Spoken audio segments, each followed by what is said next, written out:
تو میں یہ بات ساری یہاں اس لیے آئی، مسواک دیکھ لیں، ایک مسواک ٹوتھ پیسٹ ہے نا، ٹوتھ برش ہے، یہ مسواک کا نعم البدل ہرگز نہیں ہو سکتا، یہ ہو ہی نہیں سکتا۔ کیسے نہیں ہو سکتا؟ دیکھیں کتنی ترقی کی ہے سائنس نے، مگر ابھی بھی ٹوتھ پیسٹ اور برش جو ہے مسواک کا نعم البدل نہیں ہے۔ مسواک میں کچھ چیزیں ایسی ہیں جو پیسٹ اور برش میں ہو ہی نہیں سکتی ہیں۔ میں نام لے کے کچھ ٹوتھ پیسٹ آپ کو بتا سکتا ہوں، لیکن یہ چونکہ شاید خلاف قانون ہو جائے اور نامناسب بات ہو جائے، جو دانتوں کو فائدہ پہنچانے کے بجائے نقصان پہنچا رہے ہیں، لیکن لوگوں میں سب سے زیادہ مشہور وہی پیسٹ ہیں۔ ان میں ایسے کیمیکل ہوتے ہیں جو ایک دم دانتوں کو چمکا دیتے ہیں، بالکل صاف کر دیتے ہیں۔ تو وہ کیمیکل اتنا تیز ہوتا ہے کہ وہ آہستہ آہستہ دانتوں کا بیڑا غرق کرنا شروع کر دیتا ہے۔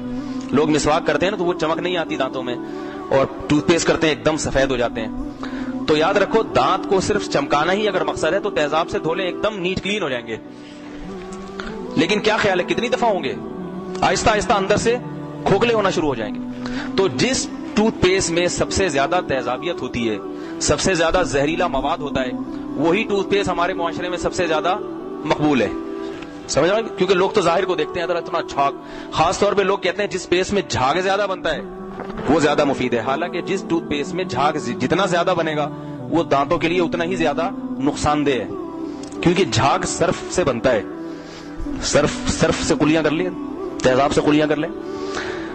تو 2-3 ٹوتھ پیسٹ ہیں، وہ آپ کو بتاؤں تو مناسب رہے گا۔ یہ میڈیکل سائنس کا وہ بنتا جا رہا ہے، لیکن آپ کے فائدے کے لیے ایک فورہینس ایک ٹوتھ پیسٹ آتا ہے جس میں جھاگ کم بنتا ہے، لیکن وہ دانتوں کے لیے بہرحال بہت مفید ہے۔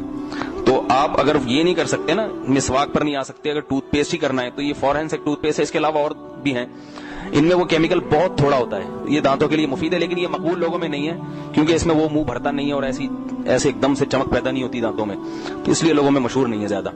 خیر، مسواک میں جلدی سے 2-3 پوائنٹ مسواک کے بتا دوں جو ٹوتھ پیسٹ یا برش میں ہو ہی نہیں سکتے۔ مسواک میں سب سے اہم ترین چیز یہ ہے کہ مسواک کے اندر کا جو کیمیکل ہے وہ نیچرل ہے۔ سمجھ میں آ رہی ہے بات؟ وہ کیا ہے؟ قدرتی، وہ انسانوں کا بنایا ہوا نہیں ہے۔ نمبر 2، مسواک کرنے کے لیے اسے پہلے چبانا پڑتا ہے برش بنانے کے لیے، جو صحیح سنت طریقہ ہے۔ مسواک سے یہ نہیں جو مسجدوں کے آگے بیٹھے ہوتے ہیں 6-6 مہینے پرانی، اور وہ لے کے آپ 6 مہینے تک اسی برش کو رگڑتے رہتے ہیں اور گیلی جگہ پہ رکھتے ہیں، اس میں پھر بدبو پیدا ہو جاتی ہے، وہ فائدے کی چیز نہیں ہے۔ مسواک میں جب فائدہ ہوگا جب آپ جب بھی مسواک کریں، ایک تو تازہ مسواک ہو، نمبر 2 ہر دفعہ اس کا برش بنائیں۔ جیسے آپ نے فجر میں کر لی تو اب توڑ کے پھینک دیں اس برش کو، ظہر کے لیے دوبارہ چبا کے اس کا برش بنائیں آپ۔ سمجھ آ رہی بات؟ تو ایک مسواک 2-4 دن سے زیادہ چل نہیں سکتی۔ تو یہ طریقے سے اگر مسواک کی جائے تو اتنے فوائد ہیں۔ جب ہم مسواک کو چباتے ہیں تو ہمارے مسوڑے کھلنا شروع ہو جاتے ہیں، کیونکہ دوران خون تیز ہوتا ہے اس میں۔ دانت چباتے ہیں نا جب کسی چیز کو تو دوران خون تیز ہوتا ہے مسوڑوں کی طرف، جس سے مسوڑوں کا منہ کھل جاتا ہے، اور کھلنے کا فائدہ یہ ہوتا ہے کہ اس کے بعد جب مسواک کی جاتی ہے تو وہ مسوڑوں کے اندر مسواک کا کیمیکل جذب ہو جاتا ہے۔ برش میں یہ بات نہیں ہوتی، وہ کیمیکل اندر نہیں جاتا۔